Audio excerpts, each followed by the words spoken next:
All right, Schman. My gosh. Wow. Could you get any more enthusiastic to be here tonight? I'm excited to be back on the show. I wear my finest outfit for it. As did you, for those of us listening at home. We did. We're very casual here on today's podcast. Welcome back. We have a big show today. Big show. Lots happening. We actually have two. I am so fascinated by this. Two online parent sports dilemmas that I want to run by you. As everybody knows, but if you're a new listener, we have a 3-year-old son, and Schman is a very, very well-known, very well-respected youth soccer coach. And I am so curious. I cannot wait to read these to you and have you listen and see what your hot take is. I'm going in blind, so you're going to get the hottest of takes with no, well, maybe not with some filter, but not a lot. All right. Okay. Filter free. Is it the end of Taylor Swift? We're going to talk about the Tortured Poets album. Oh, can't wait. Did you listen to through all 31 tracks? Was there 31 tracks? A double album? It is a double album. You didn't have any interest. No, I don't particularly, like, I understand who she is and why people care about her. But come after me, Swifties. I don't particularly care for her. And it's not that I don't care for her. I have no opinion. Wow. Well, you clearly had a little hot opinion there. Well, I feel like people need to get a grip. All right. Well, we'll discuss that and then also an update on our fertility journey. But I did want to start with something that I thought people might be able to relate to. And this is why Schman is not happy to be on the show today.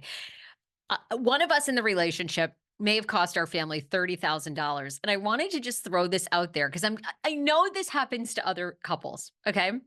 Because when you're married, isn't it like a wild ride? So many different things pop up. Oh, it's a wild ride.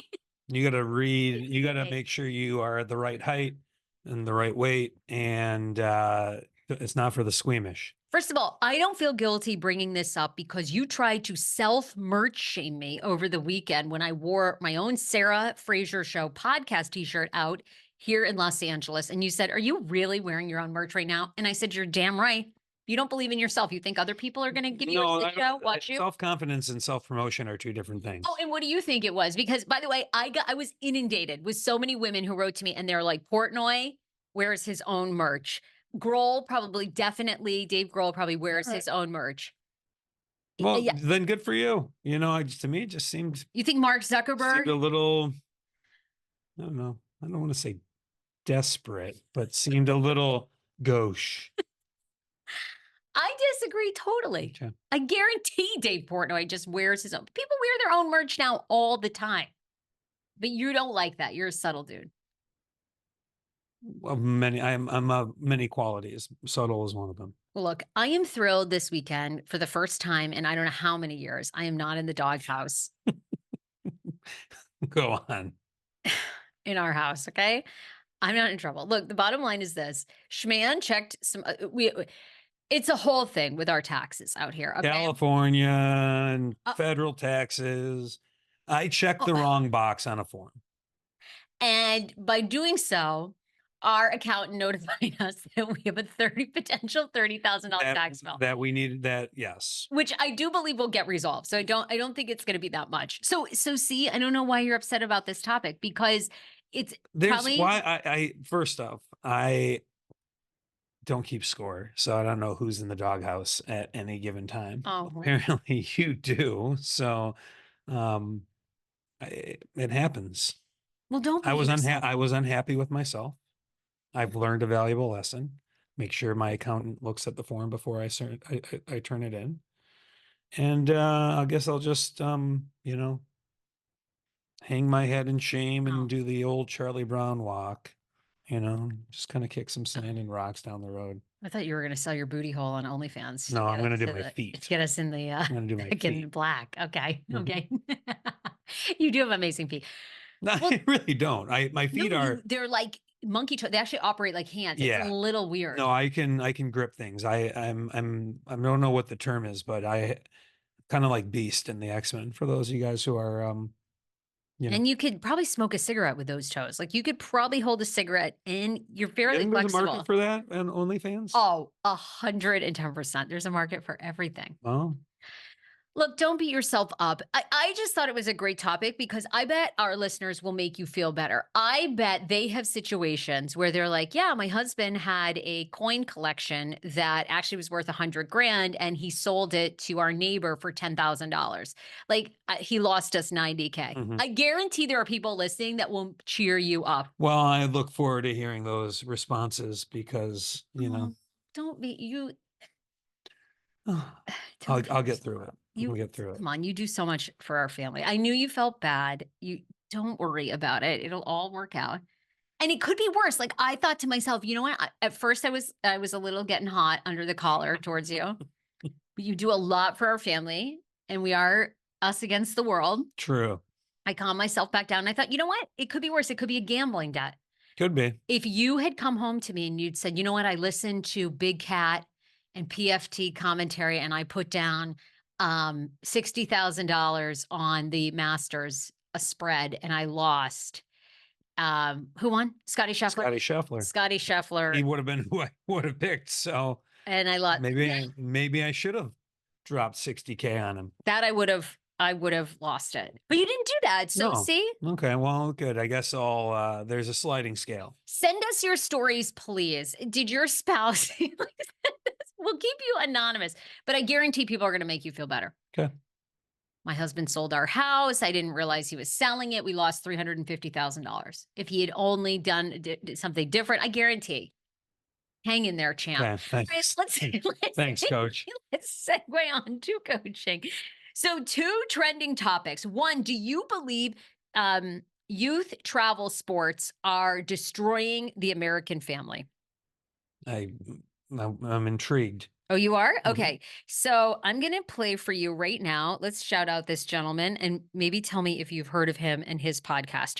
John Deloney, Dr. John Deloney. He's a relationships, mental, and emotional health, I guess, therapist or activist. He hosts the Dr. John Deloney Show. He's a 2-time Wall Street Journal best-selling author. So he must be a doctor of relationships, mental, and emotional health. He just put up a video. Here it is. He says travel sports are destroying the American family. Period. And Okay, here we go. travel sports are destroying American families. Period. Period. And you, as a well-tuned in mom, are feeling the pressure. If you don't do this from these external coaches, if you don't do this, then your kid's not going to make this team. And if they don't make this team, there's no way they're going to get on this. And if they're not on this team, then how are they going to, right? You feel that. And It makes sense. And you have a 10-year-old telling you, I love this. I love it. I love it. I want to do it. I want to do it. I want to do it. And then you got that feeling in your mom gut that like something's off. Okay, what do you think of this clip? It got a lot of discussion on his page that youth sports and this culture of traveling in youth sports to all these games. And actually, I think this is the 2nd or 3rd time I've seen this topic pop up. So what are your thoughts? Do you think kids are traveling too much for sports? Yes, in the grand scheme of things, yes. And part of it is the natural evolution of what youth sports has become. And there is this kind of poetic remembrance of what the Sandlot days were like. Oh, we would go down the street and get the neighborhood kids together and play. And when I grew up, I had that. I was fortunate in my neighborhood. I had a bunch of kids who were a similar age, and we get together. We played soccer, we played hockey, we played basketball, we played football, and we would always be out playing sports together. And that sort of unstructured play doesn't exist anymore. And so it's all organized. And that is what youth sports is now.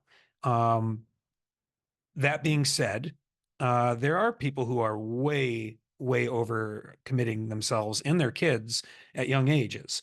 And there needs to be a balance to everything. Where it gets harmful is when kids are playing the same sport for the year Okay. and overtraining. Because what ends up happening is you get overuse injuries because these kids are not built like adults. They're still growing.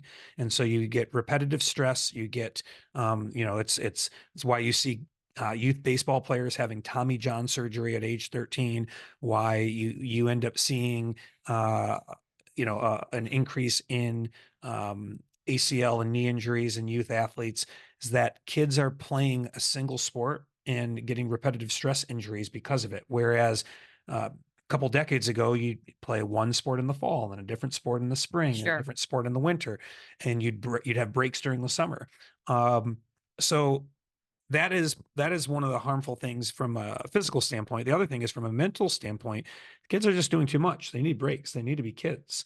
Where it's stressful for the families is that there is this culture of more and FOMO, where if I don't do this private training, my kid's not going to get better, and he or she's not going to make that top team. And if they don't make that top team, they're not going to make their high school varsity program, or they're not going to be ready to play college. And the reality is there is no linear development in terms of improvement for kids. Okay, but what about travel specifically? Because is travel, and what this guy is getting at is that these travel sports, it's so expensive. You take away from the other children because that child becomes the focus. You have to go to all these weekend things. It disrupts their sleep pattern, all these things. The issue, I think, for the families is that you have parents who are just committing their lives to their kids' youth sport. And, I played soccer pretty much year round, but did other things. But when I grew up, we still would have family dinner nights. It wasn't necessarily every single night because of the schedules, but I don't think most kids and families are having family dinner nights during the week because they're scheduled all over the place. And some of these events, I mean, the youth sports is a very big business. So these out-of-state tournaments or out-of-town tournaments require, and this is not just soccer, it's a lot of sports, basketball and hockey and baseball, require a large commitment. And I think the key with families is balance, making sure that they know what they're going to commit to and what they're not going to commit to. They just communicate with the coach. But the other piece of this is you got to find your family time. Like when I had some games down in San Diego one weekend, you and KJ went with me, and we went and saw my cousin and her family.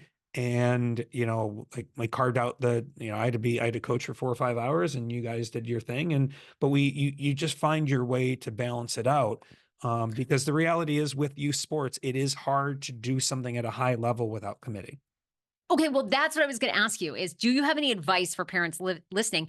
How can they create balance, especially if you have more children? But to this guy's point, if you keep saying no to your son or daughter is a top soccer player, and you keep saying, we can't go to this tournament, we can't go there, we're out of town for spring break, they're not going to be. This is the advice I give to parents. Okay. Write this down. Start with the end in mind. Okay. What I don't know. I'll pose this to you as a parent of a 3-year-old aspiring soccer player who technically in 3 years can try out for travel soccer in California. I mean, the kid's still being potty trained. In 3 years from now, he's allowed to try out. And in newsflash, he will not be trying out for club soccer at age 6. That's maybe 7 or 8, but he's not doing it at age 6. But anyways, what would you like our son, to get from his youth sports experience? Okay, one of two things. I do believe, I just actually it wasn't really a job interview per se, but let's just say network was curious about my show. All right. So I just went on this interview, and I loved the guy who was the CEO, and huge hooper. I think he's like 70 years old, and he calls himself a hooper, and he plays basketball, right? Yeah. He's one of these guys, very competitive. But I really enjoyed him in all of his management. I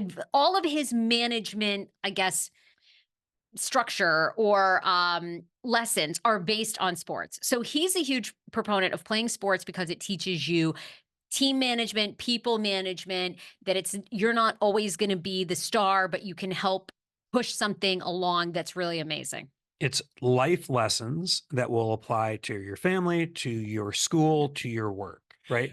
And that is what gets lost in everything that's happening right now, is that where you have families who, and I'll be curious to see where this develops, but there is this now culture of kind of club hopping. I'm going to play for this club this year and go for this club that year and go, and I look back and say, if it's an improvement for the environment for the child and it's helping them accomplish their goals, so be it.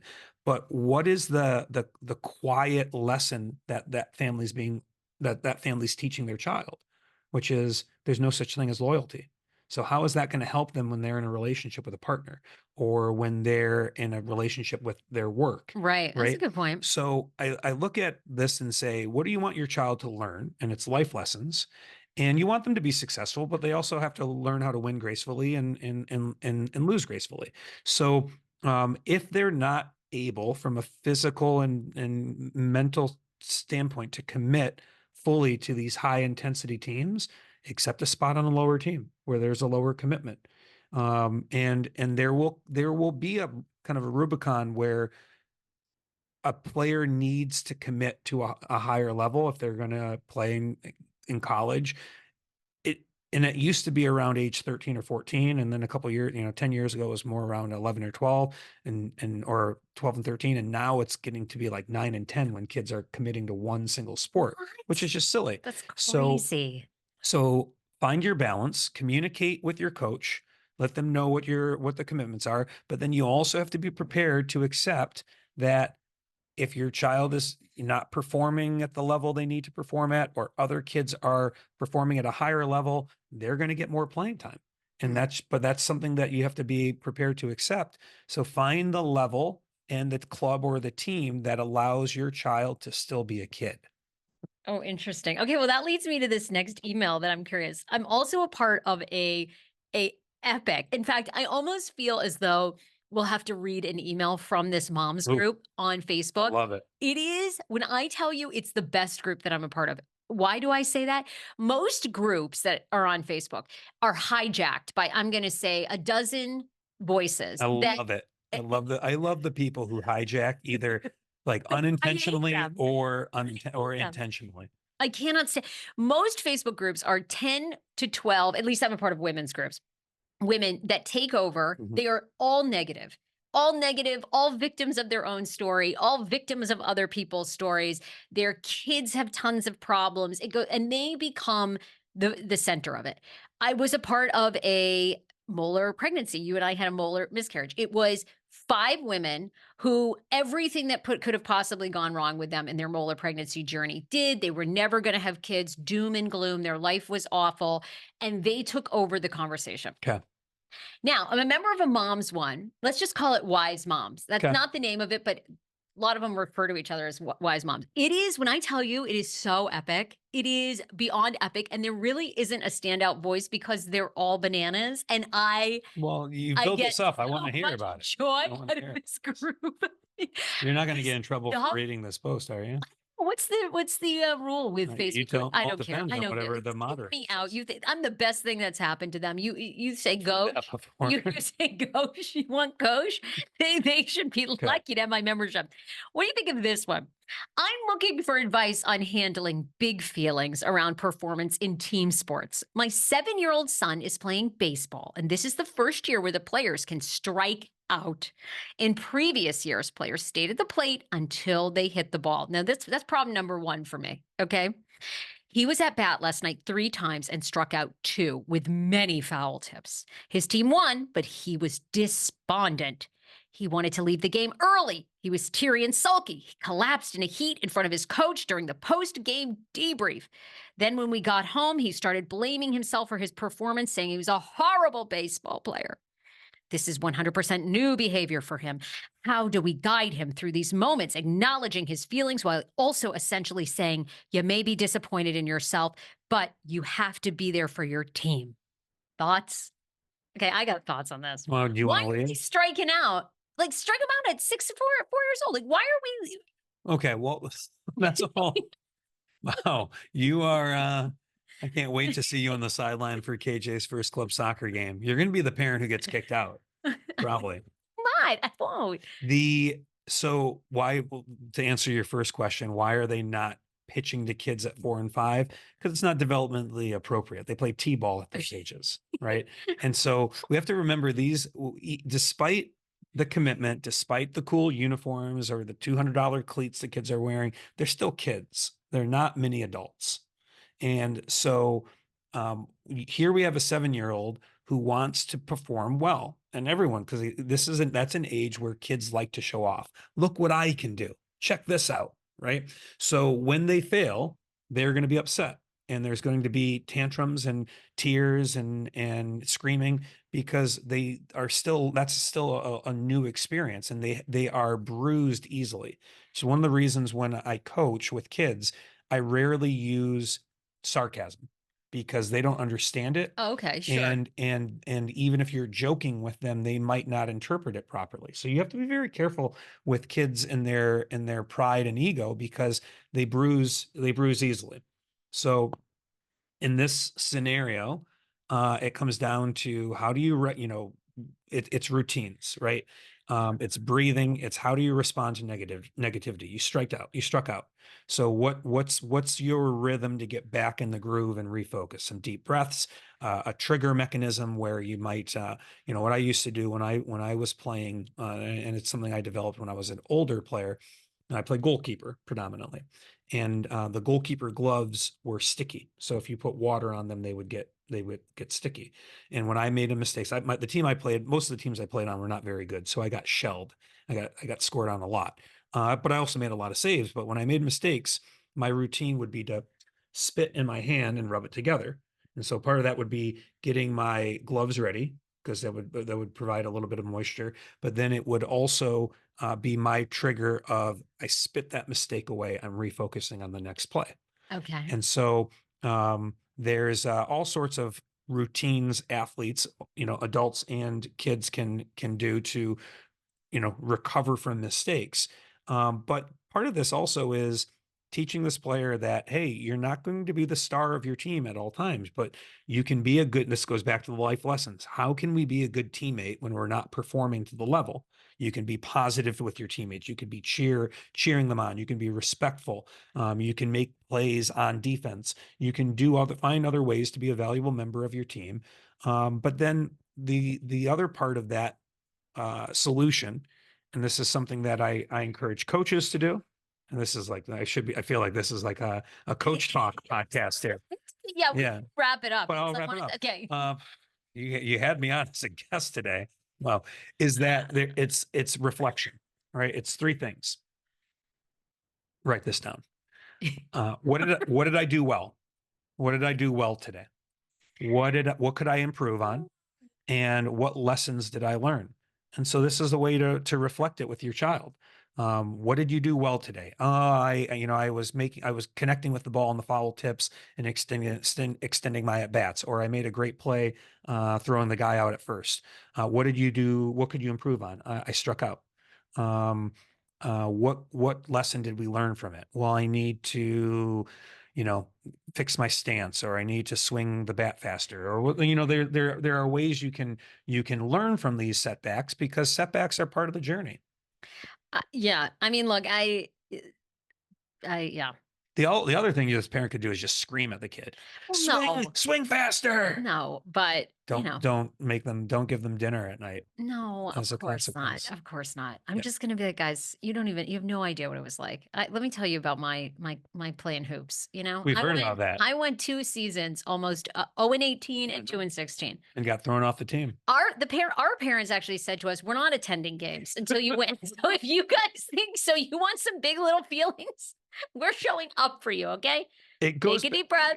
Head back in. Goes back to start with the end in mind. What are we doing here with our kids in youth sports?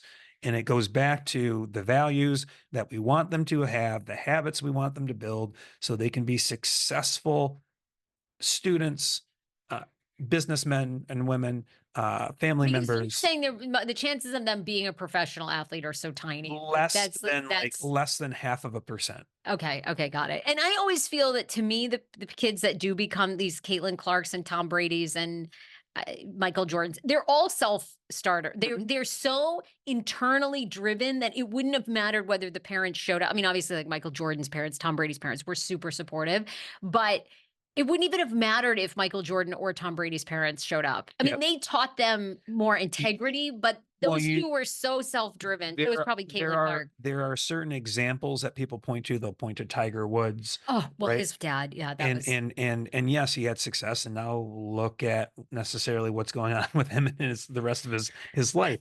So, but the example I'll use that really jumps out is Roger Federer. Okay. Roger Federer. What does Roger do? Well, he was one of the greatest tennis players of all time. Sure. Right. Okay. He did not commit to tennis full time until he was age 14. And his mom was a professional tennis coach, but he played multiple sports, which helped him become a better athlete. And it wasn't until he was and tennis wasn't even his favorite sport, but it was at 14 is when he committed. So for every person who wants to cite the Tiger Woods or Venus Williams, Serena Williams, there are also plenty of multi-sport athletes who find success. Well, and Tom Brady was that too. Mhm. He was almost a professional baseball player There as you go. well. And Michael Jordan was that great. Yeah. Enough sports talk. Let's get into T-Swizzle. I do enjoy. I like sports though. You know, it's just that lesbian in me, I guess. I enjoy. Hey. I don't like it. It's a whole other conversation. So why don't you like Taylor Swift? Taylor Swift's double album leaked last week. The Tortured Poets Department. Get a hold of yourself. Well, people have really turned for the most part. Longtime fans, critics, people are saying it's so bad. I'm going to read you what is being described as the 3 worst lyrics. People say these are laughable. Number 3, you're not Dylan Thomas. I'm not Patti Smith. This ain't the Chelsea Hotel. We're modern idiots. That is from the Tortured Poets Department track. And people say that it's just, I guess being self-aware counts for something, right? You know, at least she acknowledges that, but it was just such a horribly done lyric. Number 2, we would pick a decade we wished we could live in instead of this. I'd say the 1830s, but without all the racists. I hate it. Yeah, here. that one apparently was getting, a little lack of awareness. Well, why? Because people were trolling her saying, okay, so you'd rather die of dysentery or something? No, it was more like, oh, you want to live in pre-Civil War times where slavery was, ultimately enforced. But, but the qualifier is like, oh, there's no racists here. Number 1 worst lyric from her album. You smoked, then ate 7 bars of chocolate. We declared Charlie Puth should be a bigger artist. I scratch your head, you fall asleep like a tattooed golden retriever. This is on the Tortured Poets Department. Who's the tattooed golden retriever in this case? I believe it's Post Malone. I think. Well, no. Posty is in one of her songs, but I don't know. It's referring to some boyfriend. There was Matt Healy, I think is one of them, and then there's it's at this point. I think the bigger question is what man, like the odds of you being a successful partner to Taylor Swift is so low. It's lower than becoming a professional athlete at this point. Well, Travis Kelce, he's already hit the home run with sports. Yeah, until they break up, and they will, and then there's going to be a bunch of lyrics about him.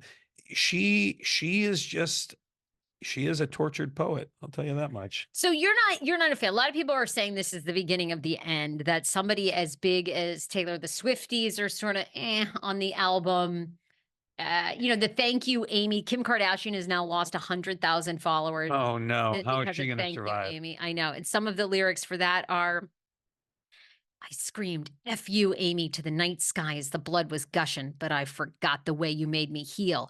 Everyone knows that my mother is a saintly woman, but she used to say she wished that you were dead. I pushed each boulder up the hill. Your words are still just ringing in my head. So that was to Kim. That's to Kim. Yeah, I'm always, the fact that she did a double album, maybe she should have just done one album and made take the best 12 tracks and not stretch yourself out with some of these lyrics. A lot of people are saying that it's a big capitalist grab for a billionaire, singer. But how else is she going to express herself? It's I actually, like I said, I was not a fan until I went to the Eras tour this summer, and then I got it. is magical. I mean, She's she's been really doing this, what, amazing. for like almost 20 years, 17 Yeah, years, since she something was like that. 16, yeah. So, and she has her catalog's incredible. Like when you hear a song, you can't help but, it's she but kind of bob in your seat. But I'm not her market. I'm not her audience. And you know what?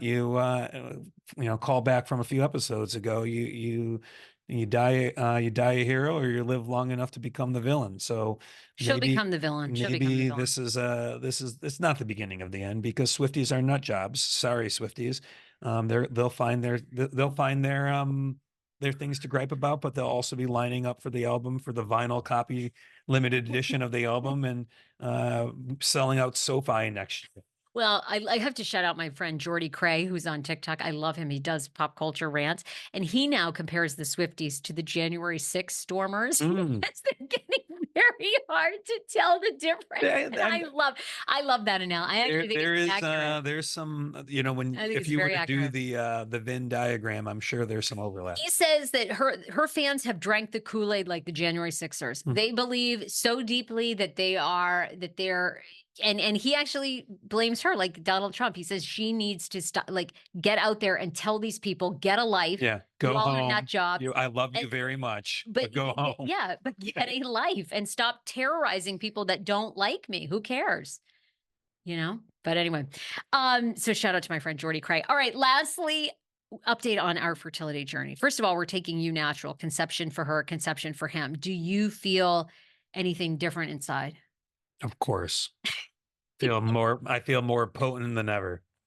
That's good. That's what they say. Okay, yeah. Are you feeling like you're because I have read that in the reviews.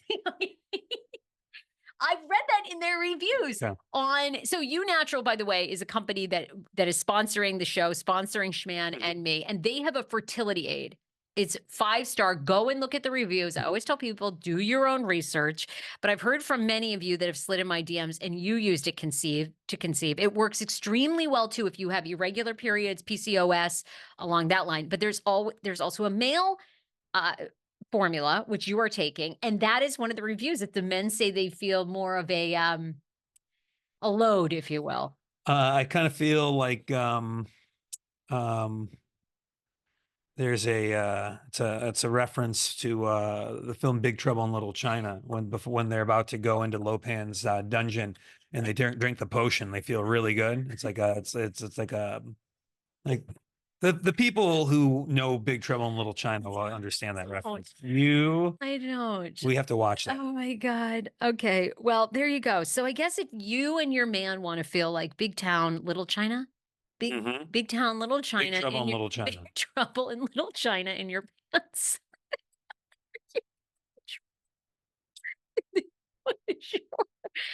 What does your man's sack feel like? Big Trouble in Little China is what it feels like. Potion magnifies the person. If they are fast, it makes them faster. If they are good with the sword, it makes them better with the sword. Okay, right now you get 20% off your conception for her and conception for him bundle on Amazon. So easy. If you're a Prime member, you're getting free shipping. Go to Amazon.com, type in EU Natural, which is spelled EU Natural. Type in Fraser 20. Don't miss the 20% off bundle for conception for her, conception for him. And let us know what you think. Fraser, Fraser 20. And by the way, the promo codes for all of my clients and discounts are in the description of each and every one of these podcast episodes. I do have one last question for our lovely listeners who've been with us for so many years, and people, oh my God, people, by the way, had me rolling over the weekend. You cleared out we traveled across country. We cleared out but go on. I swear to God, you guys, we live in a 2-bedroom apartment currently, as we were saving to purchase a house, and hopefully that will happen here soon. So, I didn't take a dig at you. Go on. No, let's get to the point. People were rolling. Half of our apartment is a ready preparedness. We have so much water stored. Our apartment. We have so much water stored. We have so much stuff stored. So over the weekend, I made Schman. We had a whole nother box of disaster relief supply. I go through this, and people were laughing. You had a gun holster. You don't even own a pistol yet. You had some sort of machete or knife. It's a multi-tool. And all these freeze-dried MREs. Oh my God. We got rid of a lot.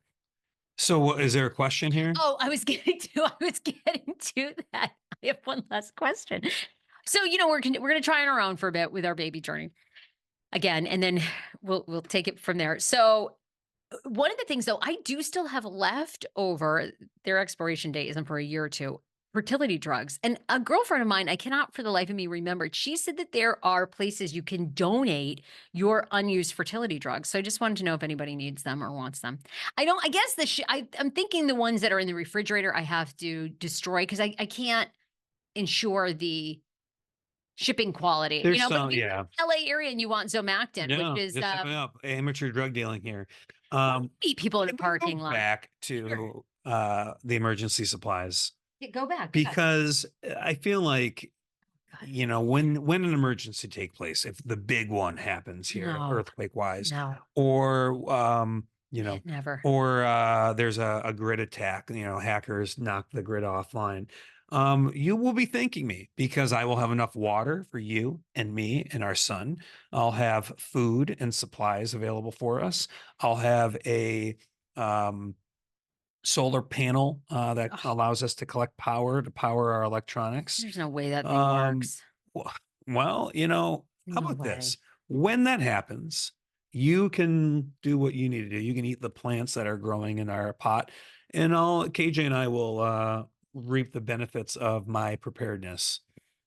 Okay. Well, everybody said that. A lot of people side with you. They said, they Mhm. were laughing hysterically, but they said, if anything were to happen, you'll be thanking him. And you were very prepared with the pandemic. You had toilet paper when no one else. I never missed a beat with the pandemic. There was You a knew ahead 2 week of time. stretch when I'm walking back into the apartment with some different canned goods, and you're laughing, and you're like, nothing's gonna happen. I said, But it's just I find it comical because you're always so moody whenever I question you. I remember questioning you during the pandemic. I was like, "Oh my God, you're so ridiculous," and you're like, "You don't understand. There's this pandemic coming. You better take this serious." And you would like huff and puff, and you make these hand gestures for me to stop. It's like, okay. all right, I'll just stop caring for you. Guess it's every man for themselves around this place. I love it. The level of intensity that you do everything with it's comical. It just I'm an like, intense guy. but let a smile in there and just say, okay, let us smile and just say, hey, you know Is this what? how you smile? I'm stockpiling some toilet paper because I've read that there's going to be this, but you always come in so hot with everything. Someone's got to be on alert around here. Lord. All right. For more info at the Sarah Fraser Show on TikTok, Reddit, Instagram, hit me on TikTok before it goes away. So please, I would love to. Don't forget to like and subscribe. Is that what we do on? Yeah, we do that. Yeah. And leave a review. Bye, 5 stars. everybody. Bye.